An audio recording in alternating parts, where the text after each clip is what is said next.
ఆసక్తి, అంకిత భావం, దయ, కారుణ్యం, సేవాగుణం, నిస్వార్థం, అభివృద్ధి దృక్పథం. రాజకీయాల్లో రాణించడానికి ఇంతకన్నా ఇంకేం కావాలి? అందుకే ఆయన విద్యార్థి నేతగా తన ప్రస్థానాన్ని ఆరంభించి యూత్ కాంగ్రెస్ అధ్యక్షుడిగా ఎదిగి కార్మిక సంఘాల నేతగా వర్ధిల్లి శాసనసభ్యుడిగా, మంత్రిగా, ఆపై రాష్ట్ర ముఖ్యమంత్రి పీఠాన్ని అధిష్ఠించారు. ఒకే నియోజకవర్గం నుంచి విజయం సాధిస్తూ ప్రజాభిమానాన్ని చూరగొన్న నేతగా అరుదైన ఘనతను సొంతం చేసుకున్నారు.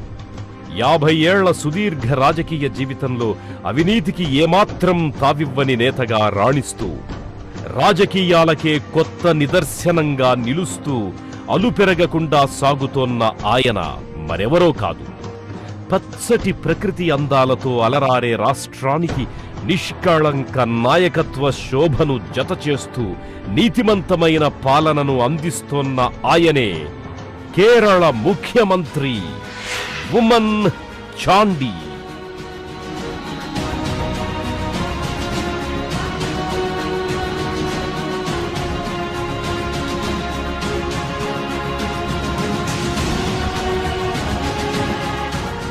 See, Puduppally is my native place. I am brought up from that village. I have studied. Puthuppally నా సొంత ఊరు. అక్కడే నేను పెరిగాను. నా విద్యాభ్యాసం ఆ ఊరిలోనే జరిగింది.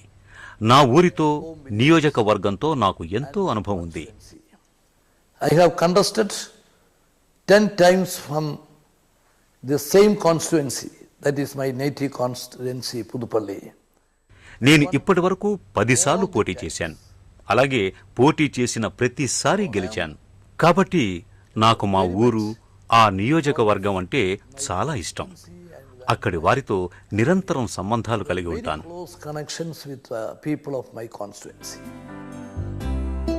అందరూ ముద్దుగా కుంజూంజూ అని పిలుచుకునే ఉమన్ చాండీ కేరళలోని కుమరకోంలో 1943 అక్టోబర్ 31న జన్మించారు.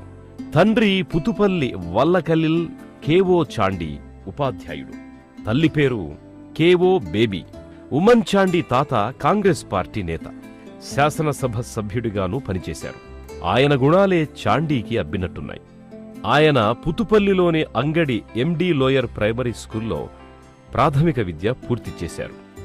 అనంతరం సెయింట్ జార్జ్ గవర్నమెంట్ ప్రభుత్వ పాఠశాలలో ప్రాథమికోన్నత విద్యను అభ్యసించారు.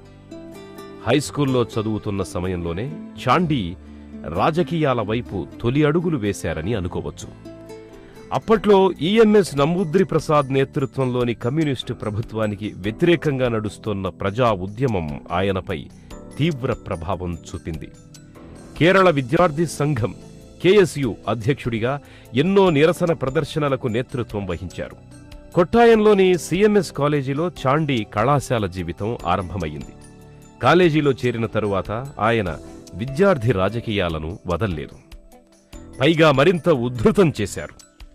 బస్సు ప్రయాణానికి విద్యార్థులకు రాయితీ ఇవ్వాలంటూ తొలి సంవత్సరంలోనే సమ్మె నిర్వహించి విజయం సాధించాడు. ఆ తర్వాత కేఎస్యు జిల్లా శాఖ అధ్యక్షుడిగా ఎదిగాడు. విద్యార్థి సంఘాన్ని బలోపేతం చేయడానికి, కార్యక్రమాలను విస్తరించడానికి కాలేజీలకు, పాఠశాలలకు విస్తృతంగా పర్యటించాడు. ఎంతోమంది నేతలు పుట్టుకురావడానికి దోహదం చేసిన బాలజన సాఖ్యం అధ్యక్షుడిగానూ ఉమన్ చాండీ ఎన్నికయ్యాడు. సిఎంఎస్ కాలేజీలో ఇంటర్ పూర్తయ్యాక చాండీ డిగ్రీ చదువుల కోసం ఎస్బీ కాలేజీలో చేరారు. ఆర్థిక శాస్త్రంలో బిఏ పట్టాను పొందారు. ఇక్కడే ఆయన రాజకీయ కార్యకలాపాలు ఒక రూపానికొచ్చాయి. అనంతరం ఎర్నాకుళం న్యాయ కళాశాల నుంచి న్యాయశాస్త్ర పట్టాను కూడా అందుకున్నారు. ఉమన్ చాండీ 1967 నుంచి 1969 వరకు 2 ఏళ్ల పాటు కేఎస్యు రాష్ట్ర అధ్యక్షుడిగాను పనిచేశారు. ఈ సమయంలో రాష్ట్రంలో కొందరు నేతలు కాల్పులకు గురయ్యారు. దీంతో ఈఎంఎస్ నమూద్రి ప్రసాద్ ప్రభుత్వానికి వ్యతిరేకంగా వెల్లువెత్తిన నిరసన కార్యక్రమాల్లో కేఎస్యు చాలా చురుగ్గా పాలుపంచుకుంది. ఇది పేద విద్యార్థి ఉద్యమంగా రూపుదాల్చింది. కున్నం కొళంలో జరిగిన విద్యార్థి శిబిరంలో ఉమన్ చాండీ ఓనం కోసం వరి అనే నినాదాన్నిచ్చారు. ఇది చాలామంది విద్యార్థుల్లో కొత్త స్ఫూర్తిని నింపింది. అందరూ కలిసి వరిని నాటి సాగు చేయడం ఆరంభించారు. అప్పటి వ్యవసాయ మంత్రి దీన్ని ప్రభుత్వ కార్యక్రమంగా ప్రకటించారు. అంటే ఈ కార్యక్రమం ఎంతగా ఆదరణ పొందిందో, ఎంతటి విజయం సాధించిందో అర్థం చేసుకోవచ్చు. ఉమన్ చాండీ 1970లో ఏకే యాంటోనీ స్థానంలో యూత్ కాంగ్రెస్ అధ్యక్షుడిగా ఎన్నికయ్యారు. ఆయన యూత్ కాంగ్రెస్ విభాగాన్ని కేవలం రాజకీయాలకే పరిమితం చేయలేదు. గ్రామీణ ప్రాంతాలకు రోడ్లను నిర్మించడం, దళితులకు పారిశుద్ధ్య సౌకర్యాలు కల్పించడం వంటి సామాజిక సేవా కార్యక్రమాలను చేపట్టి మంచి పేరు సంపాదించుకున్నారు. అదే సంవత్సరం ఆయన పుతుపల్లి నియోజకవర్గం నుంచి శాసనసభకు తొలిసారిగా పోటీ చేశారు. సిపిఎం అభ్యర్థి ఈఎం జార్జ్పై 7,288 ఓట్ల మెజార్టీతో విజయం సాధించారు. అప్పటికి ఉమన్ చాండీ వయస్సు కేవలం 27 ఏళ్లు. ఏ ముహూర్తాన విజయం సాధించాడో గాని పోటీ చేసిన ప్రతిసారీ ఆయన అక్కడి నుంచి గెలుస్తూనే వచ్చారు. నియోజకవర్గంలో ఎలాంటి సమస్య తలెత్తినా దాన్ని పరిష్కరించేంత వరకు నిద్రపోయేవారు కాదు. ఈ అంకిత భావమే ఆయనను అక్కడి నుంచి వరుసగా 10 సార్లు గెలిచేలా చేసింది. దేశంలో ఎమర్జెన్సీని తొలగించిన తరువాత 1977లో జరిగిన ఎన్నికల్లోనూ ఆయన పుతుపల్లి నుంచి విజయం సాధించారు. దేశవ్యాప్తంగా ఘోర పరాజయం చవిచూసినప్పటికీ కేరళలో కాంగ్రెస్ అఖండ విజయంతో అధికారం దక్కించుకోవడంలో కరుణాకరన్, ఏకే యాంటోనీ వంటి నేతలతో కలిసి ఉమన్ చాండీ విశేషంగా కృషి చేశారు. I am always with the people. I afraid a lonely situation. I cannot imagine. నేనెప్పుడూ ప్రజలతోనే ఉంటాను. ప్రజలు లేని సమయాన్ని నేను ఊహించలేను. నా విజయ రహస్యం కూడా అదే. ప్రజల సమస్యలను అర్థం చేసుకుంటాను, వాళ్ళ అవసరాలను గ్రహిస్తాను. My success is my relations with the people. I am not a good speaker or a good reader, nothing. నేనేం గొప్ప వక్తను కాను, మంచి పాఠకుడిని కాను. ప్రజలే నాకు పాఠాలు. వాళ్ళ నుంచి నేను చాలా నేర్చుకున్నాను, ఇంకా నేర్చుకుంటూనే ఉన్నాను. అందుకే వాళ్ళే నా పుస్తకం. Is my people. ఒకానొక దశలో ఆయన 40 కార్మిక సంఘాలకు అధ్యక్షుడిగా వ్యవహరించారు. దీనికి గుర్తింపుగానే ఆయనకు కార్మిక శాఖ దక్కింది. కార్మిక మంత్రిగా పనిచేస్తున్న సమయంలోనే 1977లో మే 30న కరువట్ట కొళితట్టిల్ అనే కుటుంబానికి చెందిన మరియమ్మతో ఆయన వివాహమయ్యింది. 1981లో హోంమంత్రిగా, 1991లో ఆర్థిక మంత్రిగాను చాండీ సమర్థవంతంగా బాధ్యతలు నిర్వహించారు. రాష్ట్రంలో కాంగ్రెస్ నేతృత్వంలోని యూడీఎఫ్ అధికారంలోకి రాకపోయినా చాండీ ఎన్నడూ పరాజయాన్ని పొందలేదు. 2001లో జరిగిన శాసనసభ ఎన్నికల్లో యూడీఎఫ్ ఘన విజయం సాధించింది. ఏకే యాంటోనీ ముఖ్యమంత్రి అయ్యారు. కానీ కాంగ్రెస్లోని ఒక వర్గం నాయకత్వాన్ని మార్చాలని పట్టుబట్టింది. పైగా 2004లో జరిగిన లోక్సభ ఎన్నికల్లో కాంగ్రెస్ ఘోరంగా ఓడిపోయింది. ఒక్క సీటు కూడా గెలుచుకోలేకపోయింది. దీంతో ముఖ్యమంత్రి ఏకే యాంటోనీ రాజీనామా చేయాల్సి వచ్చింది. అనంతరం ఉమన్ చాండీ కాంగ్రెస్ శాసనసభ నేతగా ఎన్నికయ్యారు. ఆ మర్నాడు ఆగస్టు 31న ముఖ్యమంత్రిగా ప్రమాణ స్వీకారం చేశారు. బాధ్యతలు చేపడుతూనే ఆయన అతి వేగం బహుదూరం అనే భారీ ప్రజా కార్యక్రమానికి శ్రీకారం చుట్టారు. ఇది ఎంతగానో విజయవంతమయ్యింది. ఐక్యరాజ్య సమితి అభివృద్ధి కార్యక్రమం అందించే యునైటెడ్ పబ్లిక్ సర్వీస్ అవార్డును సొంతం చేసుకుంది. When I took charge, I have announced a program for 100 days of the government. It was a big success. నేను ఛార్జీ తీసుకోగానే 100 రోజుల పాలనను అనౌన్స్ చేశాను. Not my చాలా పెద్ద సక్సెస్ అది. దీనికోసం నాకు ప్రజల నుంచి, నా సొంత పార్టీ యునైటెడ్ ఫ్రంట్ నుంచి, చివరకు ప్రతిపక్షం నుంచి మంచి మద్దతు లభించింది. దీంతో ప్రజలకు మా మీద నమ్మకం పెరిగింది. ఇది మా సేవలను మరింత మెరుగుపరుచుకోవటానికి సాయపడింది. I got full support from my party, from my United Front, and even from the opposition parties. పేదరికం నిర్మూలన పథకాల్లో చేరని వారి కోసం ఆశ్రయ కార్యక్రమాన్ని కూడా ఆయన ఆరంభించారు. రైతులకు, నిరుద్యోగులకు నెల నెలా భృతి ఇవ్వడం ప్రారంభించారు. ముఖ్యమంత్రి సహాయ నిధి నుంచి వైద్య చికిత్సల కోసం వీలైనంత ఎక్కువ మొత్తాన్నందించిన ఘనత ఆయనదే. దారిద్ర్య రేఖ దిగువన గల వారికి ఆరోగ్య బీమా పథకానికి శ్రీకారం చుట్టారు. పేద కుటుంబాలకు రూపాయికి కిలో బియ్యం చొప్పున నెలకు 25 కిలోల బియ్యాన్నిచ్చే పథకం అన్నింటికన్నా గొప్ప పేరు తెచ్చిపెట్టింది. జనావాసం కాని చోట 5 సెంట్లు, అంతకన్నా తక్కువ భూమిని ఆక్రమించుకున్న నిరుపేదలకు 100 రూపాయలకే సెంటు భూమిని సొంతం చేసుకునే కార్యక్రమాన్ని చేపట్టారు. ఇది భూమి లేని నిరుపేదలు సొంత ఇంటిని నిర్మించుకోవడానికి వీలు కల్పించింది. 236 మందిని పొట్టన పెట్టుకుని కోట్లాది రూపాయల ఆస్తి నష్టానికి కారణమైన సునామీ ఉమన్ చాండీ కార్యదక్షతకు పెద్ద పరీక్ష పెట్టింది. ప్రతిరోజు కేబినెట్ సమావేశాన్ని నిర్వహిస్తూ, పరిస్థితిని ఏ రోజుకా రోజు మదింపు చేస్తూ, సహాయ కార్యక్రమాల్ని దగ్గరుండి పర్యవేక్షిస్తూ ఆయన ఎంతో సమర్థంగా అన్నింటినీ చక్కబెట్టారు. 2006 ఎన్నికల సమయంలో ఉమన్ చాండీ స్విట్జర్లాండ్లో జరిగిన రోడ్డు ప్రమాదంలో తీవ్రంగా గాయపడ్డారు. అయినా ఆయన ఎన్నికల ప్రచారాన్ని మానలేదు. స్ట్రెచర్ మీద చికిత్స తీసుకుంటూనే ప్రచారం చేశారు. ఆ ఎన్నికల్లో తను రికార్డు మెజార్టీతో గెలిచినప్పటికీ కాంగ్రెస్ నేతృత్వంలోని యూడీఎఫ్ ఓడిపోయింది. అయినా ఆయన అధైర్యపడలేదు. ప్రజలిచ్చిన తీర్పును గౌరవిస్తూ శాసనసభలో ప్రతిపక్ష నేతగా కొనసాగారు. ఒక ప్రైవేట్ కంపెనీ గిరిజన భూముల్ని ఆక్రమించడంతో వెల్లువెత్తిన ఆందోళనకు అండగా నిలిచారు. దళితులు, గిరిజనులు జరిపిన 795 రోజుల పోరాటానికి బాసటగా నిలిచారు. ఆయన కృషి 2009లో జరిగిన లోక్సభ ఎన్నికల్లో స్పష్టంగా కనిపించింది. 20 లోక్సభ స్థానాల్లో యూడీఎఫ్ 16 స్థానాల్లో విజయం సాధించింది. అంతేకాదు, 2010లో జరిగిన స్థానిక సంస్థల ఎన్నికల్లోనూ తమ కూటమికి విజయాన్ని సాధించి పెట్టారు చాండీ. స్థానిక సంస్థల ఎన్నికల్లో యూడీఎఫ్ పైచేయి సాధించడం కేరళ రాజకీయ చరిత్రలో అదే తొలిసారి. 2011లో జరిగిన శాసనసభ ఎన్నికల్లోనూ యూడీఎఫ్ ఘన విజయం సాధించింది. దీంతో మే 18న చాండీ రెండోసారి కేరళ ముఖ్యమంత్రిగా బాధ్యతలు చేపట్టారు. ఈసారి ఆయన అభివృద్ధి, సంరక్షణ అనే కొత్త నినాదాన్ని ముందుకు తీసుకొచ్చారు. పారదర్శక పాలనకు ప్రత్యేకమైన శ్రద్ధ తీసుకున్నారు. కేవలం 100 రోజుల్లోనే 107 పథకాలను, కార్యక్రమాలను ప్రకటించి సంచలనం సృష్టించారు. వీటిల్లో 101 కార్యక్రమాలను అమలు చేసి తనేమిటో నిరూపించారు. ఇవి పాలన మెరుగుపడడానికి ఎంతగానో దోహదం చేశాయి. ఉమన్ చాండీ చేపట్టిన విధానాలు ప్రజలకు, అధికారులకు మధ్య దూరాన్ని చెరిపివేసి సాన్నిహిత్యాన్ని పెంపొందించాయి. ముఖ్యమంత్రి అధికారిక వెబ్సైట్లో 24 గంటలు ప్రత్యక్ష ప్రసారాన్ని ఆరంభించారు. Transparency is very important for a clean administration. We can check corruption by imposing law.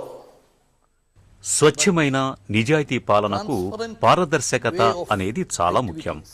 చట్టాన్ని కరెక్టుగా అమలు చేస్తూ అవినీతిని అరికట్టగలం. అదే సమయంలో పారదర్శకత ఉండాలి. అప్పుడే కరప్షన్ ఫ్రీ స్టేట్ ని సాధించగలం. In the secretariat, there is a web camera for all the 24 hours. So anybody can from anywhere in the world can see, can watch my office. మా సచివాలయంలో 24 గంటలు వెబ్ కెమెరాలు ఆన్లో ఉంటాయి. ఎవరైనా ఎప్పుడైనా మా ఆఫీసులో నేనేం చేస్తున్నానో గమనించవచ్చు. కానీ మా ఇంట్లో ఎలాంటి కెమెరాలు ఉండవు. అయినా నాకెప్పుడు వెబ్ కెమెరా ముందు కూర్చున్న భావనే కలుగుతుంది. అంటే అంత కాన్షియస్ గా ఉంటానన్నమాట. I will be very cautious about my activities. Kerala శాసనసభ సభ్యుడిగా ఉమన్ చాండీ ఎన్నో ఘనతలు సాధించారు. ఒకే నియోజకవర్గం నుంచి వరుసగా 10 సార్లు విజయం సాధించిన ఏకైక కాంగ్రెస్ నేతగా రికార్డు సృష్టించారు. అధికారంలో ఉన్నా లేకపోయినా కార్యకర్తలు ప్రజలతోనే చాండీ ఎక్కువగా మమేకమవుతారు. వారి సమస్యలను, బాధలను ఓపిగ్గా వింటారు. వాటికి పరిష్కార మార్గాలను సూచిస్తారు. ఏమాత్రం అవకాశం ఉన్నా తనే ముందుండి పరిష్కరిస్తారు కూడా. గొప్ప వాగ్ధాటి తనకు లేకపోవచ్చు గాని తను చెప్పదలుచుకున్నది తనదైన శైలిలో స్పష్టంగా చెబుతారు. ఆయన మాట్లాడే ప్రతి మాటకు ఒక అర్థం, కారణం ఉంటాయి. ఆయన విమర్శలో వ్యక్తిగత అంశాలు, ప్రతీకార వంటివేవీ కనపడవు. అందుకే బహిరంగ సభలోనైనా, శాసనసభలోనైనా, ఏవైనా చర్చా కార్యక్రమాల్లోనైనా ఆయన మాట్లాడుతుంటే అందరూ శ్రద్ధగా వింటారు. శాసనసభలో ఆయన చేసిన ప్రసంగాలు పుస్తక రూపంలో కూడా వెలువడ్డాయి. People want from the government so many services. They are not in a position to wait for a long time. Today time is. ప్రభుత్వం నుంచి ప్రజలు ఎన్నో సేవలను ఆశిస్తున్నారు. వాటి కోసం వేచి చూసే పరిస్థితి లేదిప్పుడు. ఎందుకంటే ఈ రోజుల్లో సమయం చాలా విలువైనది. అందుకే తక్షణమే అది వాళ్ల వాకిళ్ల ముందుకే ప్రభుత్వం తమ సేవలను విస్తృతం చేయాలని కోరుకుంటున్నారు. We have introduced a law in the assembly, right to services. The services from the government. అసెంబ్లీలో మేము రైట్ టు సర్వీస్ అనే చట్టాన్ని ప్రవేశపెట్టాం. ప్రభుత్వం అంటే ప్రజల సేవ కోసం ఉన్నదే. ప్రభుత్వం నుంచి సేవలందుకోవటం ప్రజల హక్కు. ప్రజలే మా యజమానులు. We are all the servants of the people. Our masters are the people.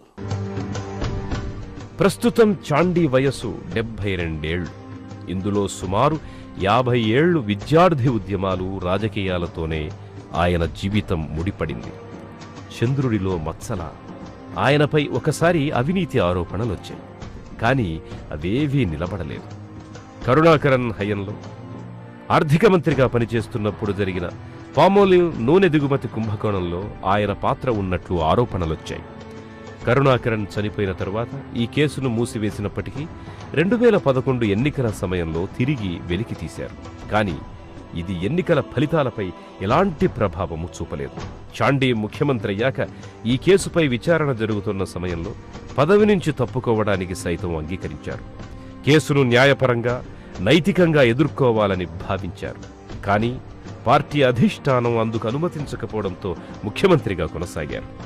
అయితే విచారణ పారదర్శకంగా జరిగేందుకు వీలుగా నిఘా, అవినీతి నిరోధక మంత్రిత్వ శాఖ నుంచి తప్పుకున్నారు. చివరకు ఉమన్ చాండీ ఎలాంటి అక్రమాలకు పాల్పడలేదని, ఆర్థిక మంత్రిగా ఈ విషయంలో తప్పు చేయలేదని రుజువయింది.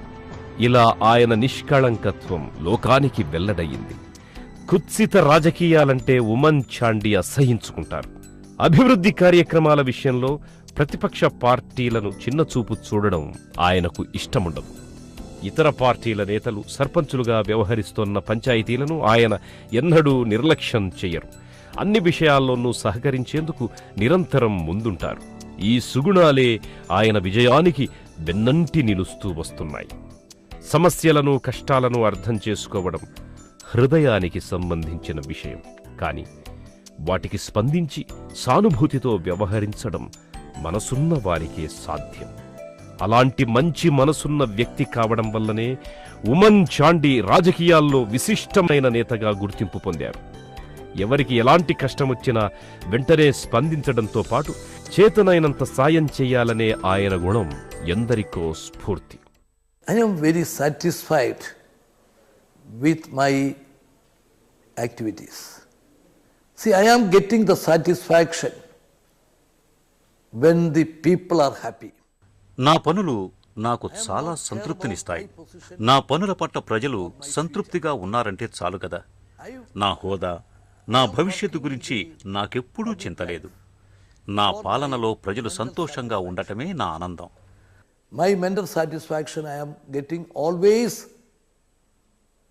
with the cooperation of the people. When the people are happy, I am also very happy. I am also very satisfied. ప్రజల సహకారమే నాకు ప్రోత్సాహం. ఆ మద్దతు నేనెంతో పొందుతున్నాను. పబ్లిక్ లైఫ్ నాకెంతో ఆనందాన్నిస్తోంది. So I am fully happy and my good relations with the people that will continue. తమ ముఖ్యమంత్రి ఇప్పుడేం చేస్తున్నారో తెలుసుకునే హక్కు ప్రజలకుందని గట్టిగా నమ్మడమే కాదు, తన కార్యాలయం వ్యవహారాలను నిరంతరం వెబ్సైట్ ద్వారా ప్రత్యక్షంగా వీక్షించే సదుపాయాన్ని కల్పించిన ఏకైక ముఖ్యమంత్రిగా పేరు తెచ్చుకున్న ఆయన పారదర్శక పాలన మరెందరికో ఆదర్శనీయం. ప్రజాసేవ అనేది దయతో చేసేది కాదని, అది ప్రజల హక్కని దృఢంగా విశ్వసించే ఆయన నైజం ఇంకెందరికో ప్రేరణదాయకం. ప్రజాస్వామ్యంలో ప్రజల అవసరాలకు మించింది మరొకటి లేదని, వారి ఆకాంక్షలను గుర్తించి పనిచేస్తే జనం తమ గుండెల్లో నిలుపుకుంటారని నమ్మి ప్రతిపక్షంలో ఉన్న, అధికారంలో ఉన్న అహరహము ఈ దృష్టితోనే వ్యవహరించే ఆయన పనితీరు మరెందరికో అనుసరణీయం. గొప్ప పరిపాలనాదక్షుడైన చాండీ తమకు లభించిన గొప్ప బహుమతి అని ప్రజలు మనస్ఫూర్తిగా భావించేలా నీతిమంత పాలననందిస్తోన్న ఆయన రాజకీయ ప్రస్థానం ఇంకెందరికో మార్గదర్శనం.